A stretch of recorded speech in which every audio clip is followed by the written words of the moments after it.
and it says 2019/2021. I think it should say 2019/2020.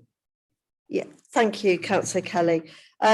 We had a chat with our Democratic officer, Shelley. I think she's not 100% sure. She's got to just double check which year it should be, and unless anyone looking at our deputy chair. So, Neil, our HR manager. Thank you, Chairman. It was just to confirm, but it should say 2019/2020 from there. I've had a look at the minutes from there, so can confirm that should be changed to that. That's great. Thank you very much, Neil. We'll get that changed and amended. Well spotted. Thank you. Right, and if we can go to page 9, please. Any amendments, comments? 10.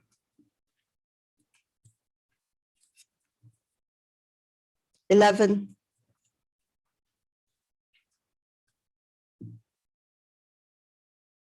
And finally, page 12.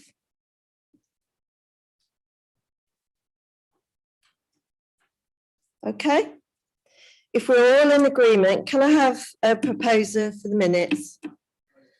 Councillor Adam Stokes, can I have a seconder, please? Yeah, our leader, Councillor Callum Cook. And if I can have a show of hands, please, in agreement. Thank you. Yeah, and we have one abstention, Councillor Mills, who wasn't present at the last meeting, therefore she's abstained. But yeah, that's carried. Thank you. Right, now moving on to item 4 on the agenda, updates from the previous meeting. Can everyone now turn to the action sheet on pages 13 and 14? And that's on the small pack, yes. Okay. Right, action 1, minute 33, health and wellbeing survey. Can we please have an update from the leader and Neil Melvley, the HR manager? If possible, can I please ask you to give an update first? I mean, I think I'll probably ask Mr. Moveley to provide the update initially, if that's okay. Yeah, thank you, Callum. Thank you, Chairman. Thank you, Councillor Cook. Yes, the leader did ask myself to pick that up following the Employment Committee last. We have held a meeting with the Head of Leisure, Karen Whitfield, and Lee Gaskin, who's the Manager of Leisure SK, and we discussed a number of actions and opportunities for us to work together. It was a really positive meeting led by my colleague Leila Foster, the HR officer at the council. The 3 things that we explored in particular were around a discounted membership for councillors and members. We've had an initial discussion on that, but it does have to go back to the Board of Leisure SK for confirmation from there. But yeah, there's been good progress on that. We've also discussed holding wellbeing days at the council once that we can do that safely. We've done this very similar previously, and it's been really successful in the ballroom at in the Guildhall. And so that's really, they were really keen to engage. That would involve doing health checks for employees and members, but also kind of options of different classes, different ideas and nutritional advice. We've also discussed setting up healthy challenges. The first one is ready to go out in the near future, which is for a burpees challenge, which would be a pre-recorded video on how to do burpees, which if anyone who has done them is a particular kind of hell for that, but a really good kind of session from there. We are also working towards looking at potentially pre-recorded videos that could be accessed by members and staff. This would involve the purchase of software. So again, that would be a thing that is put forward to the board at Leisure SK. From that, yeah, so I think that's the update for there, but I think some really good progress, and they're really keen to work with us as a council. Thank you, Neil. I'm very interested in the burpees. I think of Ironman when I think of that, but obviously I've never done it. So yeah, I look forward to seeing what that entails. Yes, of course, Councillor Kelly. Thank you. I just wanted to ask, I guess there's some cost implications in all of those things. that are part of the exploration, I guess. For the majority of those, it would actually be looking at delivering free of charge, particularly for the pre-recorded videos and the wellbeing days, but there may be some charges linked into potential membership, which we just need to explore with them still. But we don't think that they would be particularly onerous costs to the council and could be covered by the wellbeing budget. Do we have any other questions? No? Okay, that's great. Can the committee members agree this action is completed or needs to be carried forward to the next meeting? Can I have a show of hands, please?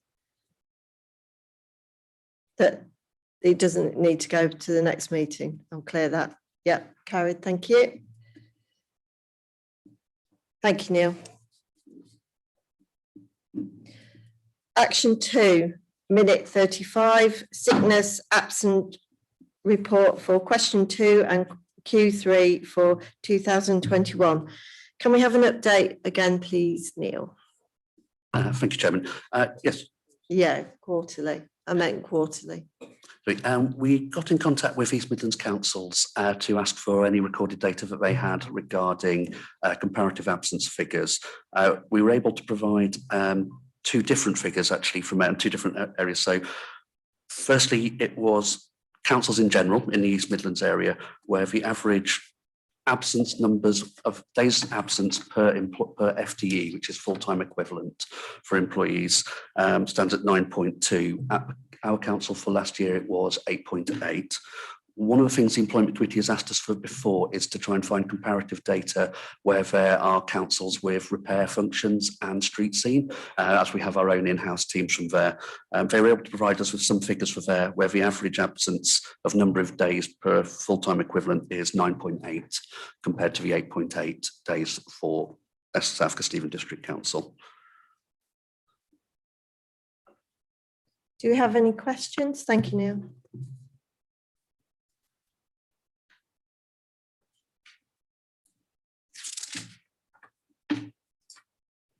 Can the committee agree this action is completed or needs to be carried forward to the next meeting? So can I have a show of hands if this is complete?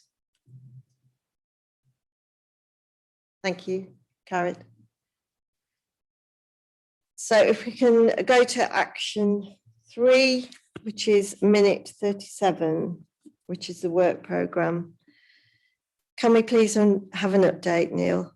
Thank you. Thank you, Chairman.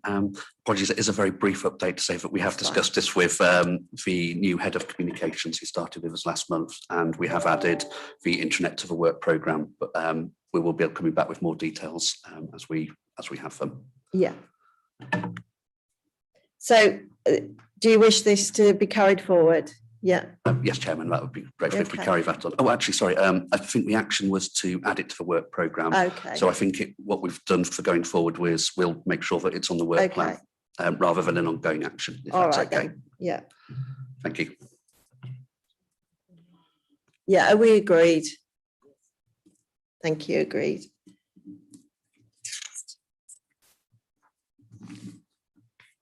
And we turn to item 5 on the agenda. If you go to your thick bundle now. So item 5 on the agenda is the HR dashboard. We shall now have a presentation of the HR dashboard, providing establishment data and HR metrics for 2020 to 21 and the year to date. Thank you, Neil. Are you able to give us a presentation, please? Yes, absolutely, Chairman. I just want to ask, did Councillor Mason want to give an introduction to the report, or I'm happy to go straight into the report? Lovely, thank you very much. Thank you, Chairman. If I may, just before starting, I just wanted to say a quick affirmative committee, which was to just apologise first for the late sending of a number of reports. We had to send them out as to follow, as I didn't factor in enough time to get them signed off before. So I've spoken to the chairman and vice chairman to apologise, but also just wanted to apologise to the committee. With the help of Democratic Services, the reports were sent out the next day. So I hope that you received them in enough time, but apologies for that. I also just wanted to make you aware that on a future report in gender pay gap on review, we found that on page 2 of the presentation, a figure that is in quartile 1 should be on quartile 4 and vice versa. We picked this up, but it was unfortunately just after they'd gone to print. So it has been changed on the presentation, but I just wanted to make you aware of that before we got to it. And again, we spoke to the chairman to apologise for that error. Yeah, thank you. From there. So thank you. I'll move on to the dashboard. Thank you very much. Just while that's loading up, the HR dashboard is a tool for measuring key information and highlighting trends in an organisation. It provides information that allows us to make interventions and future planning, including particularly around workforce development. We currently put this dashboard together manually but in the background, we're working with the organisation development and change team to automate this as much as possible. I'll primarily be presenting data on the past financial year. Where information is from this year, it is as relevant as of the 1st of May. Future dashboards will contain quarterly updates, which will allow comparison against previous years to show the trends for the current year. I'm obviously happy to take questions as we go through the presentation, or if you prefer to wait to the end, I'm quite happy with that as well. The dashboard is a work in progress, and what would be really appreciative from today is your feedback on whether there's too much information, is it the right information, is there something you're not seeing but would like to see, as well as a committee. The dashboard will cover the following areas, which is establishment and headcount, absence, starters and leavers, performance management, learning and development, equality and diversity. Really, it's a tool for taking the health check of an organisation and to allow us to take to make key decisions based on data. Just move on. So what we always try and start a dashboard with is a summary page. I'll explain as we go through a narrative for this page. So this contains the key information for headcount in the top left, absence top right, performance management on the bottom left, and starters and leavers on the bottom right. For the headcount, the average headcount for last year was 584 people. That was a split of 311 men and 273 females. This is the total headcount. This was a split of 459 people who are full-time and 125 part-time. Later on, we'll show the impact of full-time equivalent, which is where we record if people are part-time as a percentage of full-time hours, which are contracted at 37 hours per week at this organisation. For the absence, 8.9 per FTE refers to full-time equivalent, which relates to part-time as well as full-time people. And 8.99 is the number of days per person absent during a year. One thing I would state is this is down from approximately 12 days absence from a previous year and approximately 12 days from the year before there. So it's a significant decrease. The second number across 1171 refers to short-term absences, when that's the number of days lost to the organisation for a short-term absence. This is measured as any absence under 4 weeks in length. In the top right-hand corner is the number of days that are lost due to long-term absence. This is any absence that is over 4 weeks in length. Approximately 3 years ago, the number of short-term absences outweighed a higher figure than the long-term absences. We've done a lot of work to bring that short-term absence figure down through the pressure on ensuring that return to work interviews are carried out, but also through line management training from it. What we have seen conversely is an increase in the number of long-term absences, which I'll go into in a little more detail as we go through the dashboard. Just in the bottom left-hand corner, number of disciplinaries conducted in the organisation last year was 13. This is a mixture of absence and capability. So the majority of disciplinaries at this organisation are related to absence and are related when a number of triggers are hit. So the triggers that we use in this organisation are 3 absences in a 6-month period. This doesn't automatically lead to a warning, but leads to a discussion with the manager regarding whether there are any trends, any wellbeing support, or whether this is a case that requires referral to a disciplinary meeting. We had no formal grievances last year at the organisation. We do have had grievances that have been raised, but in all opportunities, we try and deal with this in an informal manner through either mediation or through informal discussion to resolve before we get to that formal grievance stage. One of the things that we work closely with our colleagues in the trade unions, in particular, we have a really good relationship with their members, with their representatives, and they're always supportive of us of trying to deal with matters informally when they can be done so. Number of starter leavers. One of the things I would mention here, so the number of starters we had was 61 and leavers were 84 across the whole of last year. One of the things that this will refer to as well in particular is a corporate restructure that was conducted at the end of last year from that, and we are carrying on with restructures across the organisation from there. So, if I can just move on, if that's okay.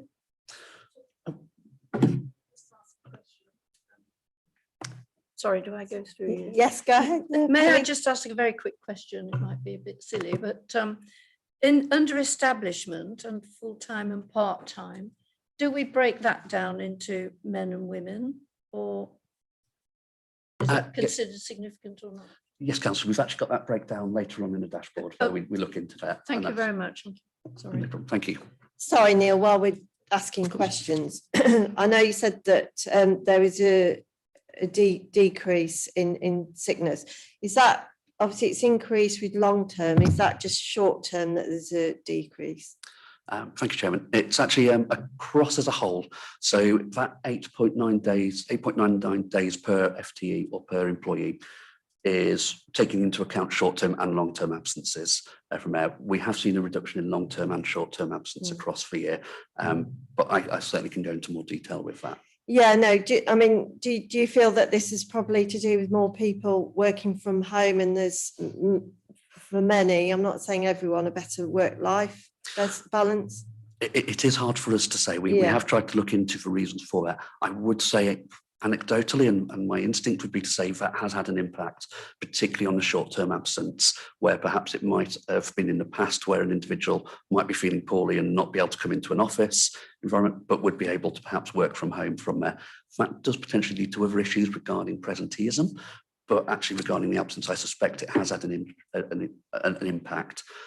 I would also say one of the areas we've seen the biggest reductions last year was actually within street scene as well, which is our weight loader operatives.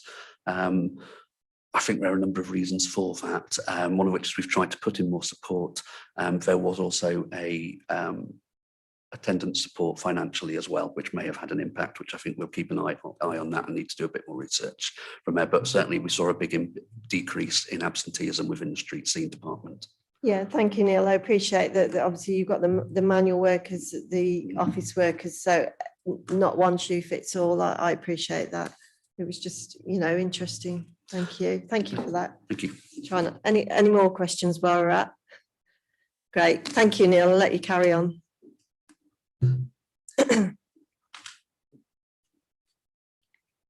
Sorry, just trying to click this through.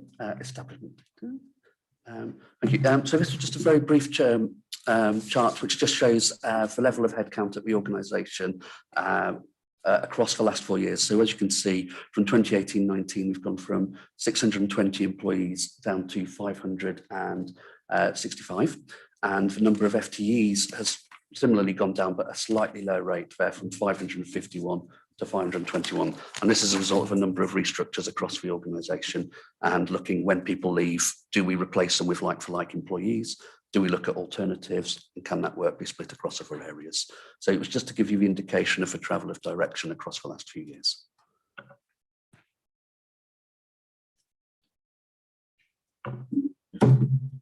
This sheet is just to give a bit more of a breakdown regarding the makeup of our employees. This shows in the top left-hand corner the type of contract we have.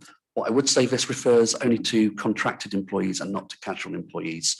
We have approximately 80 casual employees at the organisation on casual contracts. These are primarily across the street scene, which helps us with particularly the green bins areas across the summer. Also within customer services, we see an increase of casual and temporary contracts for the similar reasons, and also with our art centres where we use casual contractors from there. So the majority of our employees who are contracted are on permanent. Where we have fixed term or temporary employees, these are generally linked into projects that we either have grant funding for or are specific time limited funding opportunities. With the employee age range in the bottom left-hand corner, what this is particularly useful for is about developing workforce development and showing potential risks to the organisation. What we can see there is that 50% of our employees are over 50 and 71% of our contracted employees are over the age of 40.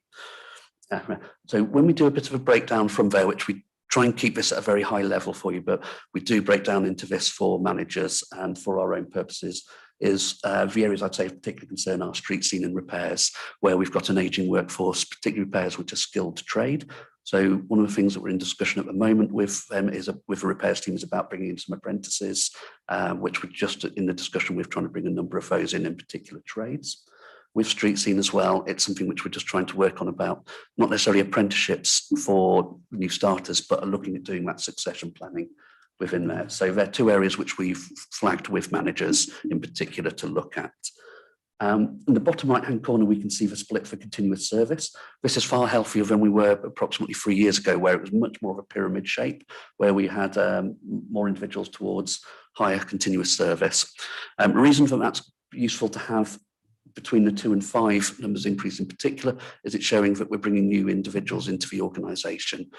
From looking at it, 19% of the organisation has over 20 years service, and 44% have over 10 years service and 40% have under 6 years service. So I'd say that's a really healthy split of continuous service for an organisation.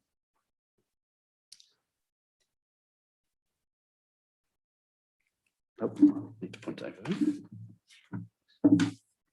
Thank you. So this sheet refers to the gender split for the organisation. In particular, I think for what I would say is there's a consistent split amongst male and female employees. We have a higher percentage of female employees who are part-time in comparison to male employees.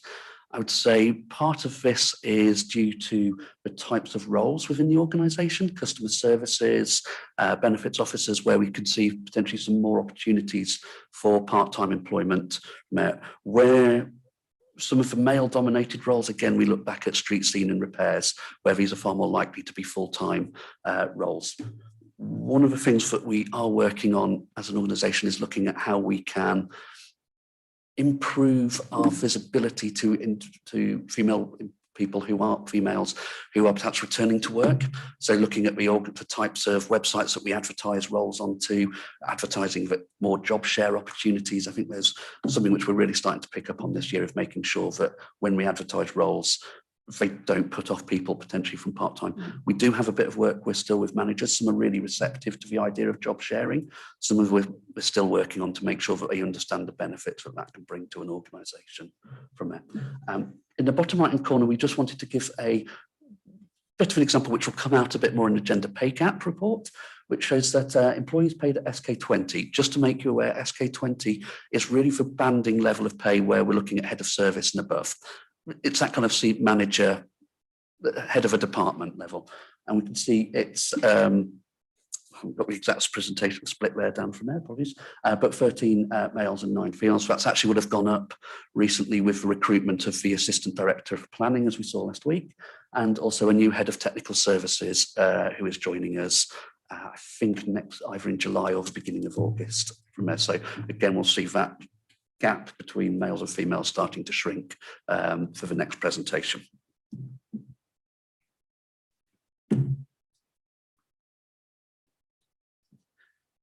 So thank you.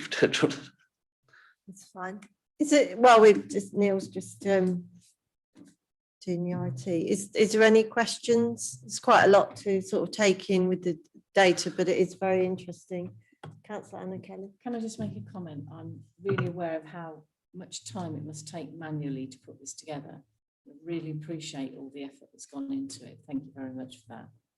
And to see that you've managed to make inroads into lessening the absence within the street scene by the initiatives that you've used, that's another very positive thing, and I think that's really good. Thank you again for that. Thank you, Councillor Kelly. Anyone else? On to the next slide anyway. So.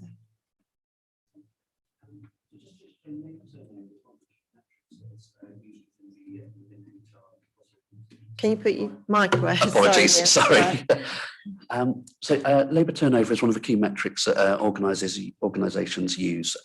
What this refers to is what the average number of employees during a set period of time, in this case for 2020-21 year, the financial year, and we measure that against the amount of leavers or voluntary leavers in the organisation. So what this tells us is that 14.4% turnover, so that's 14.4% of our organisation as a whole, changes during a year. The industry average for local government is 15%. So what it's showing us is that we're about on board from there. What this doesn't take into account is things like corporate restructures where there's redundancies because they're linked into actively managed turnover from there. But a really positive score, I think, and showing that it seems a bit converse sometimes to say that it's good to have people leaving, but it allows for that turnover of skills and individuals within an organisation. We currently have, as of May the 1st, 26 vacancies.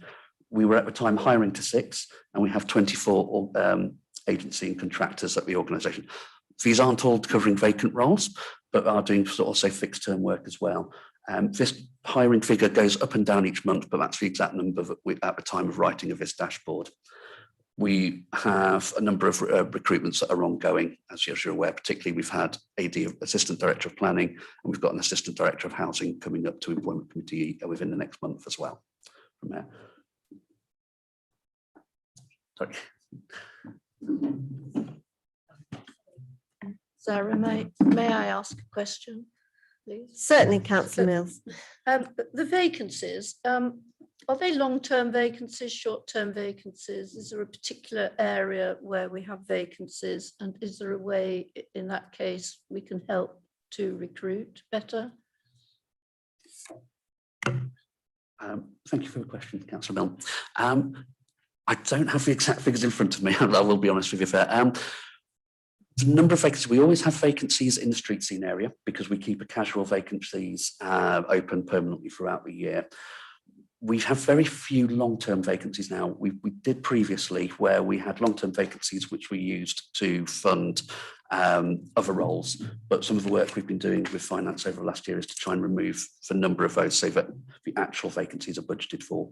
So the majority of these vacancies are short-term, which are linked into replacements of people who are staff who are leaving, or changing the way that we work as an organisation to bring in new staff to do things a little differently from there. So it isn't hard to answer off the top of my head, I will be honest, but I think most of them are short-term vacancies.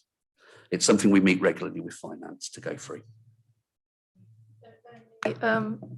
I was hearing that with the street scene, for example, they're having trouble recruiting. Is this how much we're paying, or is it the nature of the work?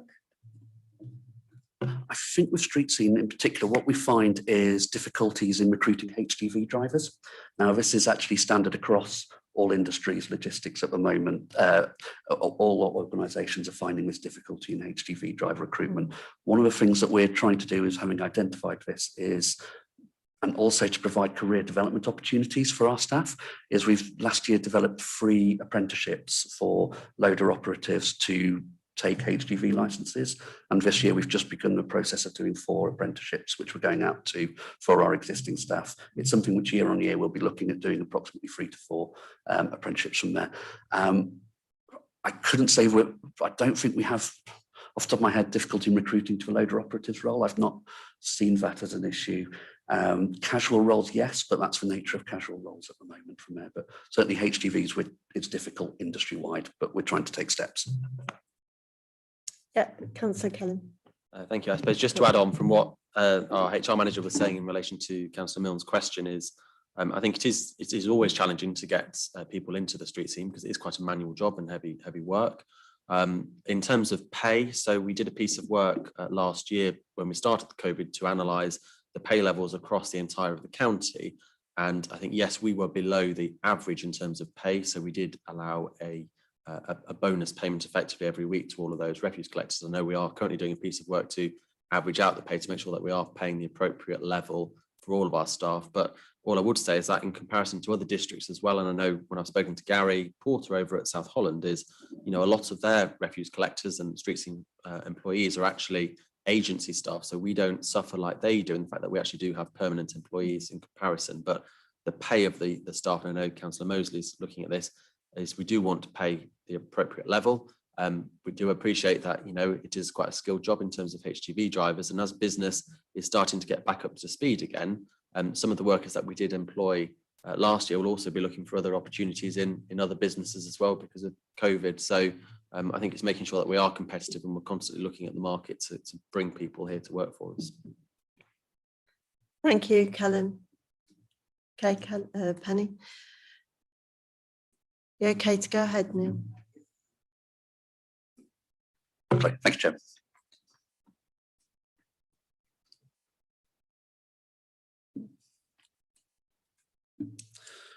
Just moving on to the absence section, again, this is just a way of just showing slightly differently the changes across the year for short-term and long-term absence days. So short-term absence is on the bottom across and this shows just the 4 quarters, which shows that it was flat throughout the year. We had a reduction of absence at the beginning of the year. This seems to be generally standard, and then across the year from there. So I don't think there's anything much more I can say about that slide, but it's just to try and give a bit of a visual demonstration for the split of absence. And what it really shows, I suppose, is that we haven't had peaks of short-term absence that we've potentially had previously during summer periods in particular from there. So I think, again, that might come back to the home working opportunities that we have that we've been able to offer.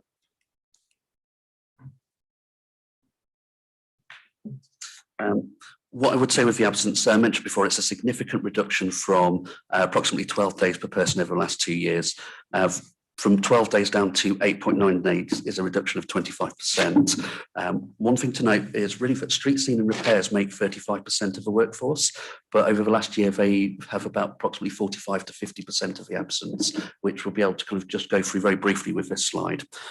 We were asked by the Employment Committee to put together an absence action plan, which has been led on by our senior HR officer, Jane Jenkinson, and I really think that's had an impact from there. One of the things that we've started to commence is a rollout of absence workshops for line managers, particularly at team leader level, showing them how they can do these absence meetings over video conference, but still make sure that they're fair and consistent across the organisation.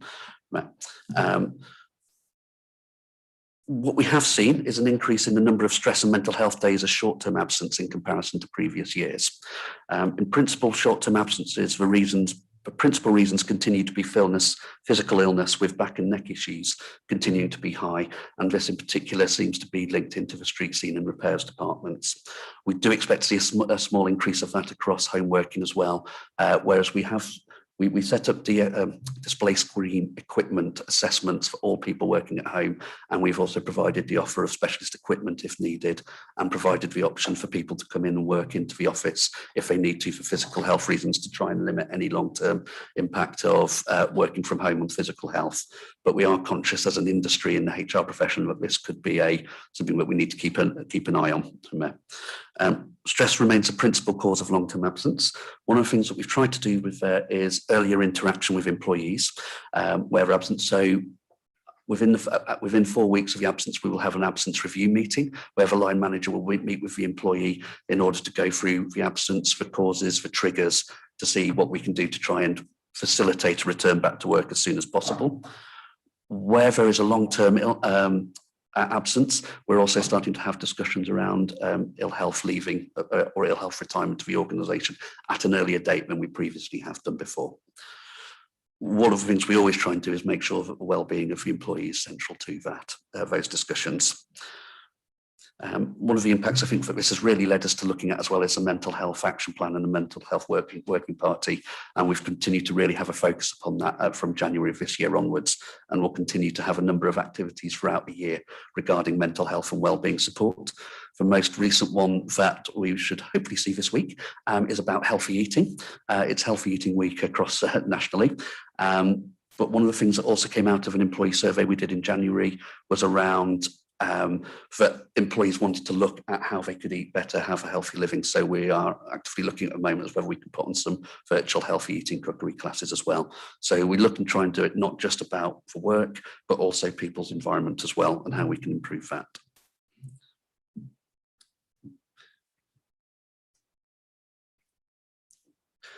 So return to works is something we want to report on with the dashboard.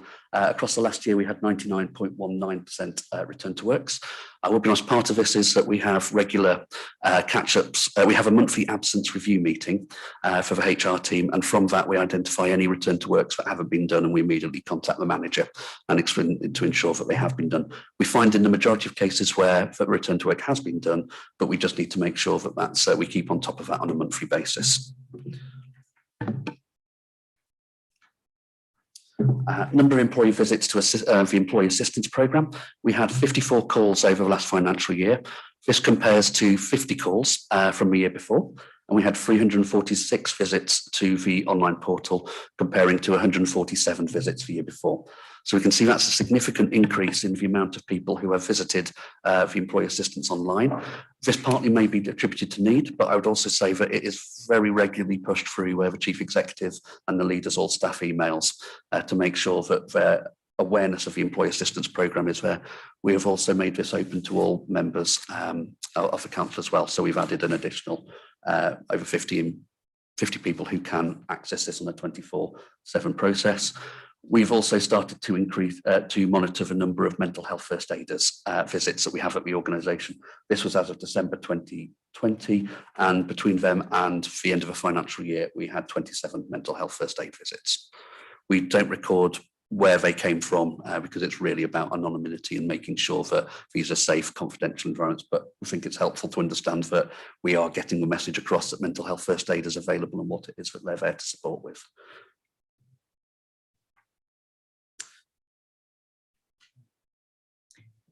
Yes, Councillor Dobson. Thank you. Can I come back to the last slide that we had?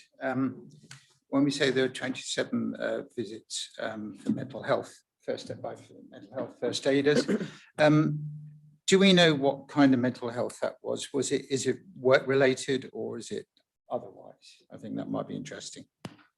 Thank you, Councillor Dobson. We don't record that information. For part of the role of mental health first aiders is to ensure the anonymity of the person and the reason why they're contacting.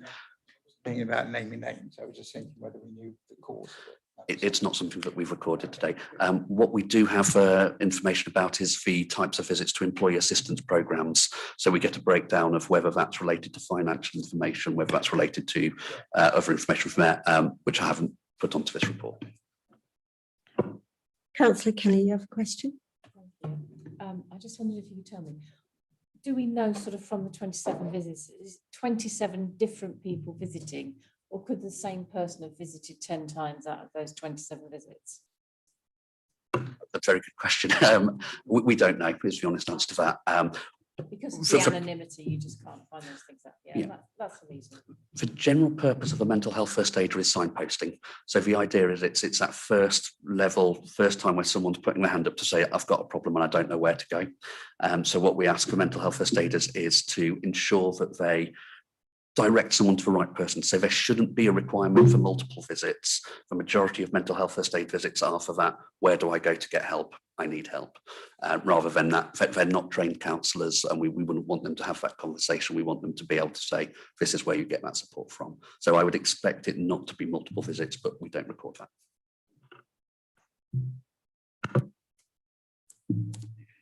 Sorry. This is just a pictorial way of showing the number of starters and leavers. Again, it's what we saw is that you can see in particular that in quarter 2 and quarter 3 we saw a drop off of the amount of starters.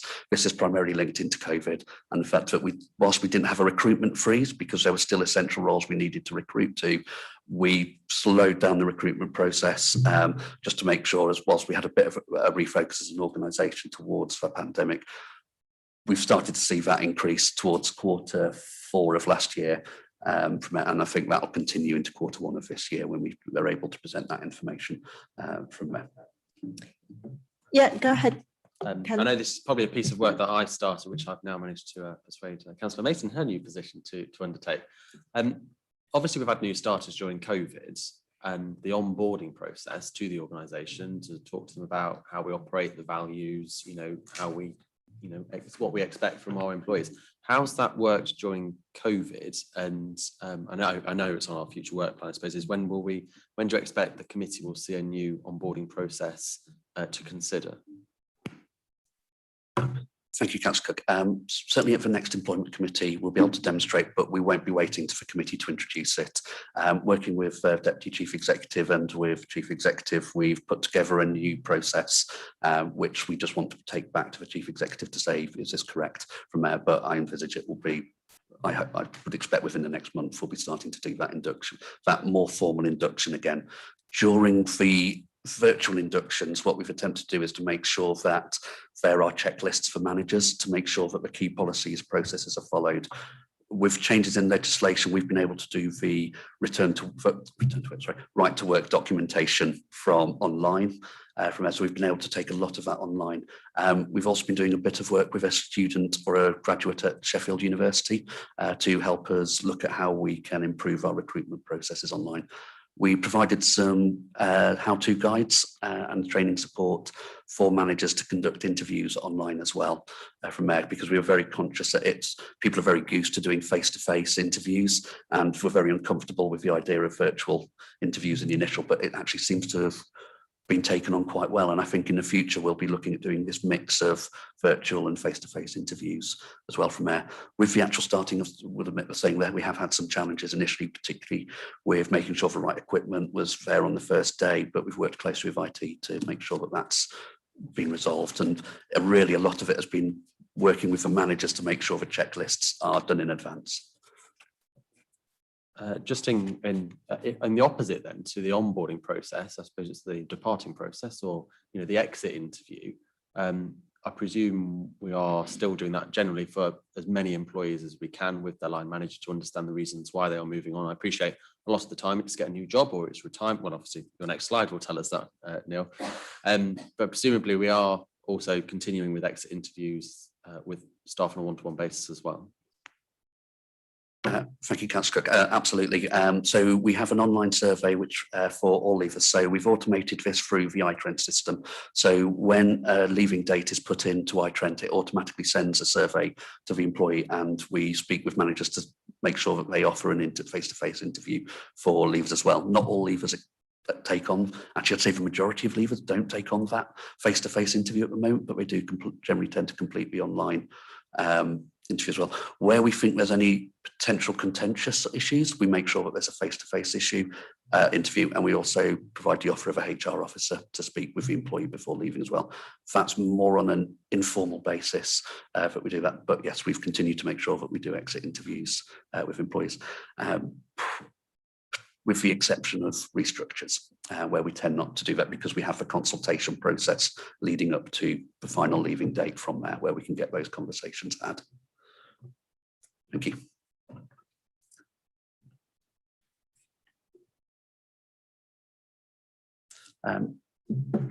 As I alluded to, this is a breakdown of people of reasons for leaving. Say just over 50% is resignation into new roles. As you can see from the average length of service and age of our employees, we're seeing an increasing number of people retiring, which is key, why it's so important that we work on workforce development and succession planning within the key areas. So it's about identifying key critical roles, high potential employees for potential rising stars, and making sure that we have this succession plan in place. A small number of end of contracts, these were fixed term projects that have come to an end. And yes, we will also see as we come into this year an increasing number of ill health retirements as well from there, as we start to manage individuals with multiple health issues from there to ensure the right ending to the contracts from there. So I think a normal range, if I'm honest, of other industries which I've worked in, where the majority of turnover is linked into moving on to new opportunities. Retirements is a high percentage perhaps than I've seen elsewhere. So I think that's just something which shows that key of succession planning moving forward.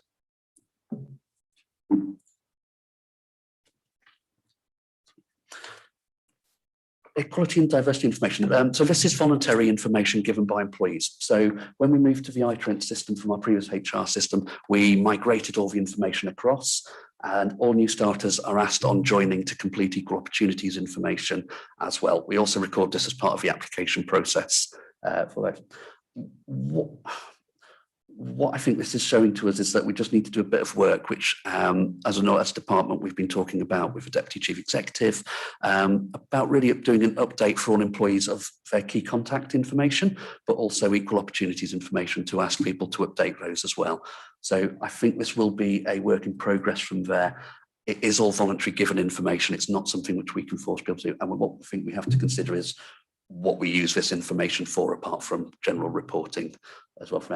One of the conversations that we've been having with the head of communications is really to just talk about setting up some more staff-led groups across the organisation as well, which could link into different equal opportunity groups as well. So we started to do a bit of work from there. We have to really see if that interest is out there for a group, because what I'm trying to avoid is where it's led by HR or led by communications, and wanting it to, we're happy to help set up groups, but we want it to be quite self-determining.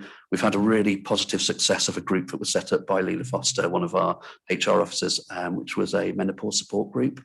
And that really has, she's still providing support to group, but they're actually kind of become a self-determining group with her, and they meet together to kind of discuss various issues and things that we can, and also just to advise us as a department as to what we can do as an organisation to try and bit more help. So part of that we want to then feed back into our return to work plans as to what we can do regarding wellbeing and mindfulness from there.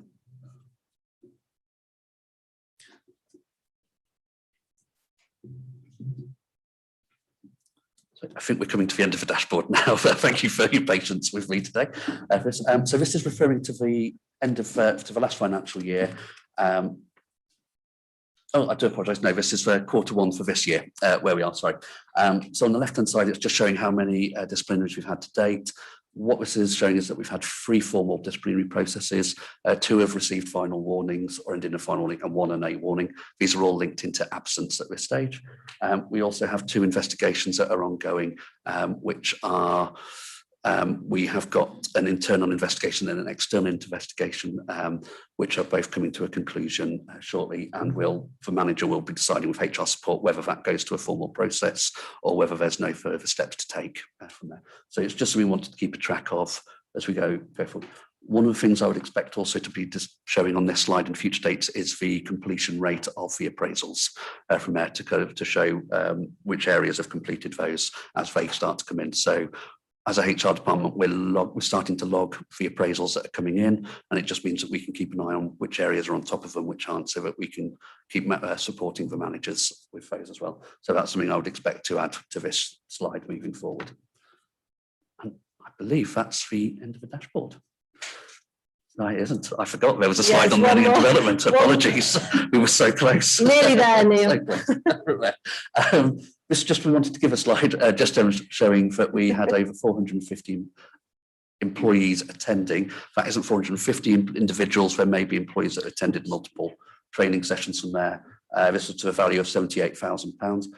This is separate to apprenticeships. Apprenticeships, we had during the last financial year 15 apprenticeships against a target of 14.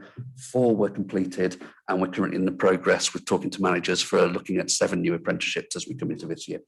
We are expecting 6 apprenticeships to complete this year, but we've already started talking about 4 HGV apprenticeships, a number of apprenticeships at repairs, finance are taking on an accountancy apprenticeship, and we're also in discussions with Grantham College about taking a potential care leaver on as an apprentice as well, which would be funded nationally for us to support. But they're really positively working through an accountancy qualification at the moment. So this is something which we've supported in the past and continue to hope to do so.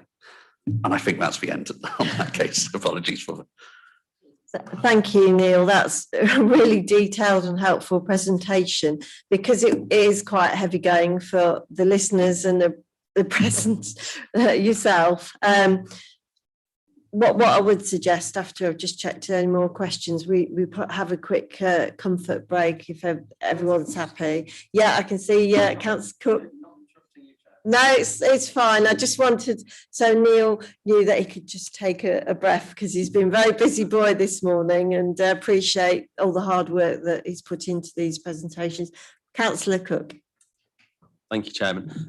Well, I think firstly, just to say congratulations and really well done, actually, because it's the most comprehensive HR report I think we've ever received as a committee, and certainly I've ever received as a councillor. So well done to you, Neil, and your team, and Alan as well, for the creation of the dashboard, because it is incredibly clear information, very detailed, you know, and it's a great start actually to where we need to be. So that's it. You know, there's nothing I can say about the presentation. It was fantastic, and it's really interesting to see it all. I suppose the thing for the committee, what we need to look at is if we have a regular update at committee meetings with this information. It's about how easy can we make it for you, so it's not a too onerous task to produce this information. And hopefully, if we've got a new HR system, there might be some automation in the process that it will present a report that can a brief summary to the committee, just to really just highlight any significant changes or trends that we might be identifying. So you know, really well done. And I'm not, you know, it's fantastic. I suppose it's just making it then an easier thing for the next meeting, so we can just have a skim read of it. But no, well done, it's great. Thank you, Councillor Cook.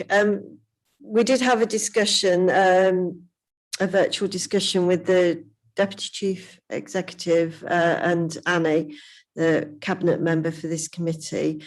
And we have decided that on this occasion it's beneficial to bring back the HR dashboard to our September Employment Committee. But however, going forward, we were happy it would probably be a 6-monthly review to cut down the work and onus on the HR manager. So yeah, we did discuss that. It's, you know, a lot of information, and I concur what you say. Fantastic. This is my first full employment committee meeting, and I've been wowed really by the amount of information and presentation that you put before us today. Thank you. Okay. Chief Executive Karen, you have a question? Thank you, Chairman. It's probably not a question. I mean, I've been coming to these meetings now for a year, because I've been here just over a year, and it's something that the committee has been requesting for quite a while, and it's information that I've been asking for as well. So I'm really pleased with the first meeting of this kind of annual group that we've got this information. And I think it's not only important for yourselves as a committee to see the information and see the trends and look at it. I need my managers doing the same as well, and they need that information so they can manage their services. And I need to understand and have that overview of the organisation to understand, is there some significant problems in a certain service area around disciplinaries, or if there's sickness, or if there's high levels of turnover, so we can understand where, you know, it's having that pulse, isn't it, of an organisation to feel that it's going in the right direction. And from everything I've seen, we're going in the right direction. So I'm really pleased, and thank Alan and the team and Jane and Neil for everything that's been done. And yes, we want to automate it, so it'd be good to have certain amount of this information for managers on a monthly basis, so we can properly manage our resources appropriately. Thank you, Karen. Councillor Kelly, you have a question? Thank you. I just wondered, a question really for the Chief Executive, if that's all right. I just wanted to ask, do you... It's all right, the chair's sinking, the mic's sinking gradually by the end of the day. I won't be here. I just wondered whether it's a useful tool, obviously from your experience. Is it a useful tool that managers have an overall view, or they have a view merely of their department in terms of this dashboard type information? Thank you, Councillor Kelly. I think it's certainly my corporate management team and my senior management team should have an overview of the whole organisation, but there needs to be team leaders and middle managers need to have very specifics for their service area. We can then utilise that information to take proactive measures and put in place. You know, we've had some issues within our housing service, and we've got some dedicated HR support and advice working with our housing service at the moment to assist them with some of the issues that have been identified. So and some of the challenges that we do have within certain areas. So it's really important that the information, it's just not information, we're going to use it, and we need to use it to give us a better picture about managing our, you know, our workforce and our resources that we have. So a bit of both, really. I certainly I'm a data lady, so I quite like the data, and I do like to be able to deep down into it and come back out again. So a bit of both for us all, really. Yes, I understand that the overall corporate management of the council needs to have all the information. And I guess the others only need a bit to work on at any one time, don't they? I think just to come back on that, but we also need to learn from each other as well. If we've got service areas having a specific issue maybe around mental health, and what are the triggers around that mental health, and we should be learning from that to then help other service areas. And some of the health and wellbeing documents that we send out on a monthly basis. We, you know, yes, we're doing a healthy eating week, aren't we, Neil, at the moment? I must start that. What day of the week is it? Have I got to do that for the whole week, or is it just one day? Oh, okay. Yeah, so, you know, we've got to do this as an organisation. We need to support our team, but we know there's certain areas that there's bigger stresses and strains. But, you know, we need to be a supportive organisation to address those. Do you have any other questions from committee members? Okay.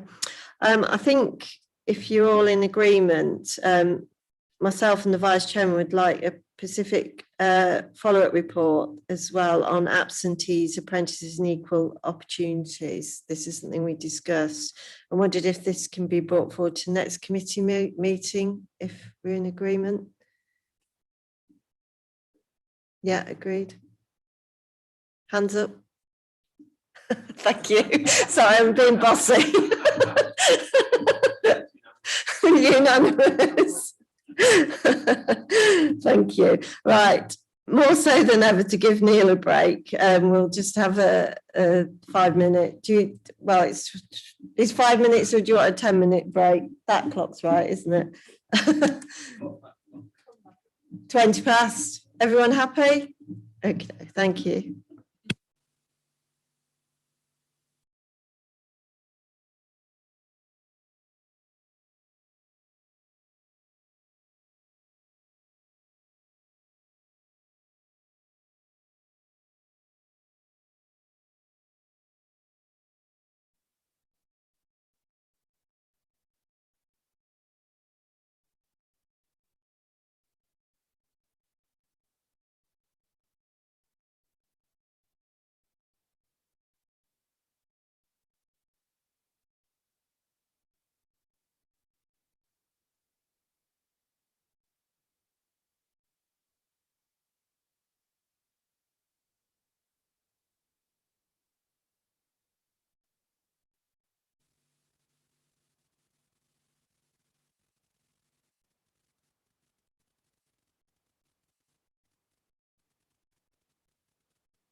welcome back, committee members and staff.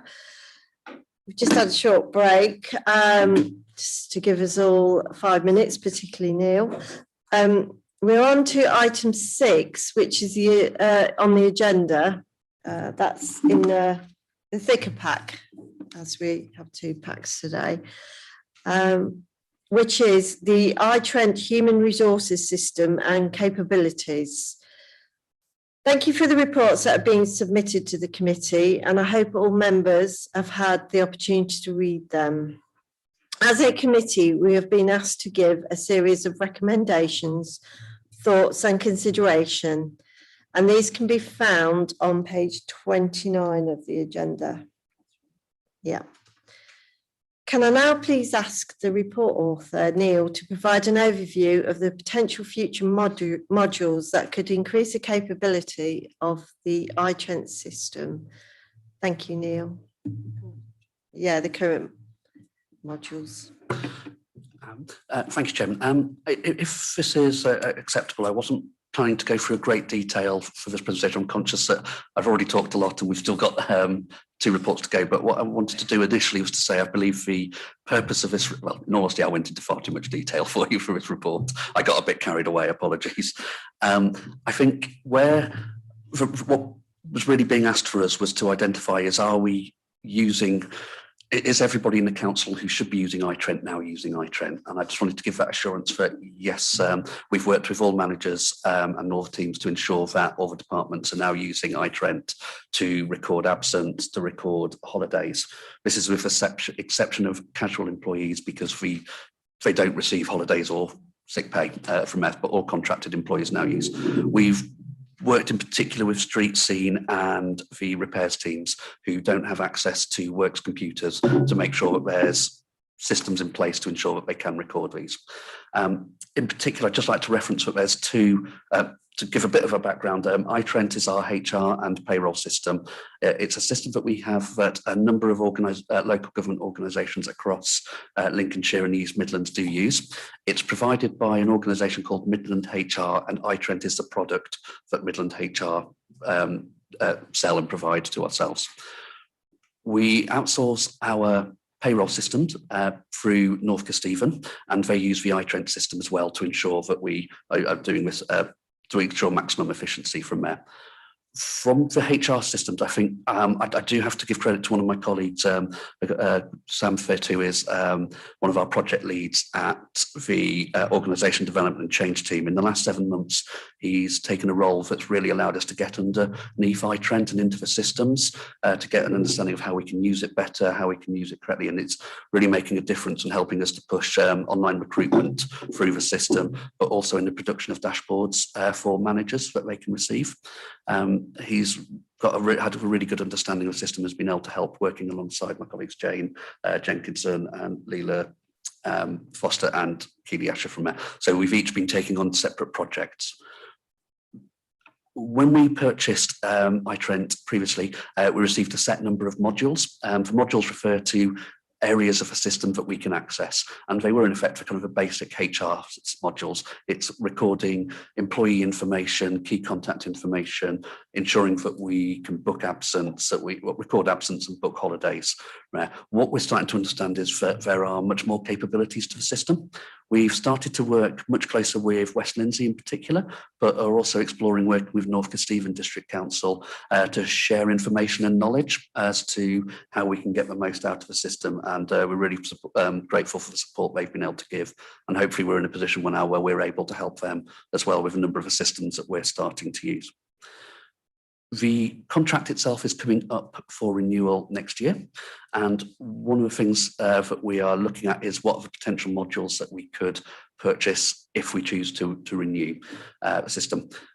In particular, there are some items around performance management that are really interesting, and survey builders, but also the ability to build our own dashboards and to be able to distribute them very quickly and almost automatically to staff. So it's something which we're certainly keen to look at, but this will have to go through a contract and procurement process for that.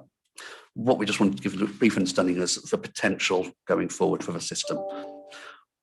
There are two modules in particular that are budgeted for to be looked at this year, which I think will really help us to develop the system and to develop some of the services within the council. In particular, it is a learning management system. This is a way of recording learning and development data, so training courses, both internal, online and external. It's a way of ensuring that we can keep accurate records all on the same system. We have done a procurement process where we've looked at alternative options, but we do believe that iTrent is the best option to move forward with. There is also a module called iTrent Shield. The principal purpose of iTrent Shield is to give us added security so that we can work with some of our more mobile departments, particularly street scene and again repairs, where an app can be downloaded on a personal device such as a mobile phone, and personal data can be updated through that application, or it can be booking of holidays as well through there. So it's trying to make it a bit more functional for our employees that don't actually have access to a work computer on a regular basis. So that was really, I just wanted to give an overview, a summary. I hope that's kind of been helpful. I didn't want to go into a lot of detail, but if there are specific questions, I'm obviously more than happy to answer those to the best of my ability. No, thank you, Neil. Do we have any questions from the committee members? It's me again. Councillor Kelly. Oh, Yeah, Councillor Adam Stokes. Yeah, well, I'm going to look at the costs, aren't I? Yeah. Of course I am. You know, on the page 6 of the report, or 39, we've got the initial one-off setup cost with regards to renewing the contract. I thought we were already in a contract with them. Why would we need another one-off setup cost? I'm a bit confused by that. Because then also it also says an early cost would be, a one-off cost would be that plus an increase of 9,361 per annum. Why would there be an increase of 9,300? Thank you. Thank you, Councillor Stokes. We have challenged that with iTrent following those data, or with Midland HR from there. So what they've basically said back to us is that it is a startup cost for all customers, whether they're new or existing. In reality, it's about front loading the contract, and rather than having a higher increase each year, they put a higher increase. They have put a higher cost up front in the first year, and then a lower cost in the future years. Because we've made that exact same challenge to them and said, well, we don't need extensive setup because we already use this system. There would be some setup if we were to use new modules,